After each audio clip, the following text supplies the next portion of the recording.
to, let's say, 20%. Instead of 25%, it will be 80%. You think Europe or Japan or the United States can survive with this? Maybe the United States, they have their own local supply. They are in a much better position than Europe and Japan.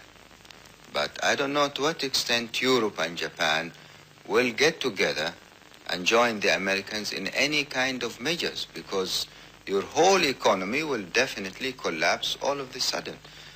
If the Americans are thinking of a military action, this is also another possibility.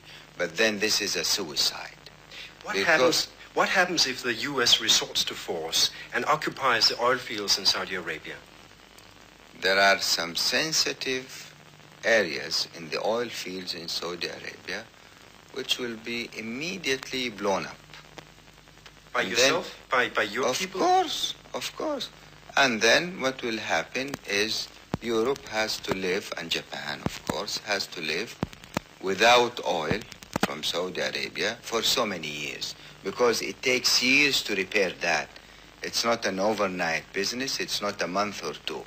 Now you can imagine what kind of gambling this could be.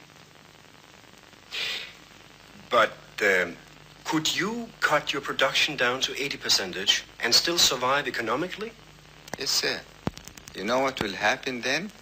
The barrel of crude, instead of being sold at, let's say, $3.50 or $4 from Ras Tanura, Saudi Arabia, it will be sold at $15 or $20. As a matter of fact, we'll get more income from a 20% production than from our present level of production.